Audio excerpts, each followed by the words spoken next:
तुम्ही 7 दिवस करताय, इतकं श्रद्धेनं तुम्ही येत असाल तर तुका म्हणे शंख चक्राचे श्रंगार, नामामृत सार मुखा माझे.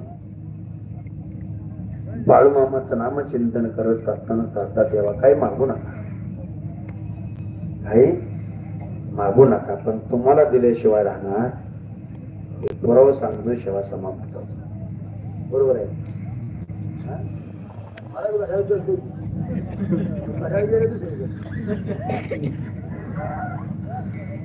करते 2च मिनिट आहे.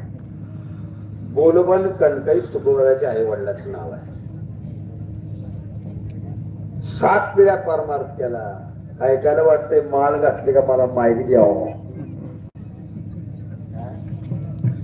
भजनासारखे खोटवाड कोण नाही गेल त्याला, म्हणजे भजनासारखं मी कोणाच ठेवत नाही. काय पण उभं राहणार नाही, मी आता ना घेऊन येईन. इतकी खोटवड आहे. आमच्या ते खोटवड होत. सामान आम्ही आणायचे, पिठी आम्ही आणायचा, पकवत आम्ही आणायचं, येणं आम्ही आणायचं, डाळ आम्ही आणायचं, आणि असं पंचपती झालं का येऊन डाव्या बाजूला येणं करायच्या बसायचं. भजनाची पद्धत आहे सुरुवात. असं त्याला म्हणावं लागायचं आम्हाला. कवा टाळ जातीने उचललं नाही, कवा कुणाला पाणी दिलं नाही. एकदा येऊन असं बसलं विनाकर म्हणजे मला दादा की म्हणला संताची थांब आबक झालाय. दुसरं म्हणलं जयाची थांब आबक झालाय. गेलं उठून 2च आबक पाठव. ज्याचा 2च आबक पाठ त्याचा भाजनात नाही थांब.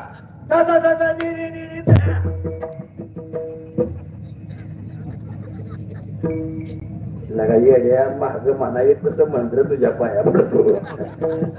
भजन ते ओंगळवाने नरका जाणे. 7 पिढ्याचा परमार्थ आहे तुकोबारायाचा. पण या तुकोबारायाच्या पिढीने केलेला परमार्थ, त्या परमार्थाचं ऋण कमी करण्याकरता तुकोबारायाच्या आई वडिलाला संतानच जेवण लवकर होऊ दिलं नाही. माणसाला तेवढी उणीव असली नाही दादा, जीवन जगणं शक्य नाही. मग एक दिवस बोलव पंढरपूरला निघाले. तर काही म्हणते मलाही पंढरपूरला नेता का. बोरबानं सांगितलं माझी परंपरा आहे, काही मागणे हे अमानुचित आणि वडिलाची रीत जाणतोस तू माझ्या बरोबर चाल. पण काय मागायचं नसेल तर मागील तर तुला माझी शपथ आहे. कारण काही म्हणली मला कोण नाही म्हणून माघारी येणार होते, पण मालकाने शपथ घातली आता जावं तरी पंचायत आणि नाही जावं तरी. पण इथे म्हणल्यामुळे हळूहळू माग गेले. पुढं बोलबा माग कणकाई. पूर्वीच्या काळात पुढं बोलबा होता आणि माग कणकाई होती. आताच्या काळात कणकाई पुढं आणि बोलबा. तुम्ही बघा तुम्ही एवढा जर गेला दर्शनाला तर बायको पुढं असते का मागायचे खऱ्यानं सांगा. मोर का असं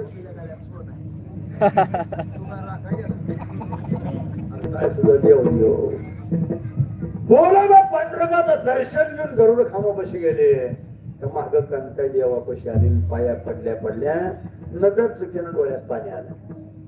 पाणी आल्यावर देवानं पहिले देव बोलायला लागला. देव बोलतो नाही बोलत.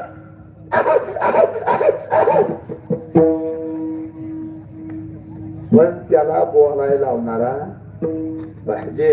देव बोलायला लागला कणकाई डोळ्यात पाणी का. आणि मालकाने शपथ घातली काय मागायचं. बघा पहिला हुशार. कणकाई म्हणते माझ्या मालकान तर मागू नको बंधन घातलंय, आपण मागायचं नाही पण काम केल्याशिवाय राहत नाही. कणकाई म्हणते तुला कळत नाही का. मागितलं का. मागितलं तुला कळत नाही का म्हणजे देव म्हणला कळलं का.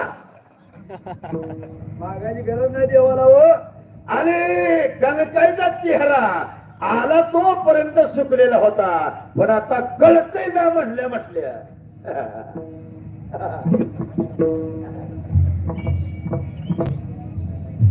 कीर्तनकाराच्या पाकिटा जर हलकं लागले जसं डांबरोळ तोंड करतो, पाकिट हलकं लागलं वजन लागल्यावर पुन्हा बरोबर का. ज्यादा बिल्ड कीर्तनकार कसा खुशीत असतो आणि कमी झाला यासारखं गावच होईल. काय करायचंय आपलं काम धरून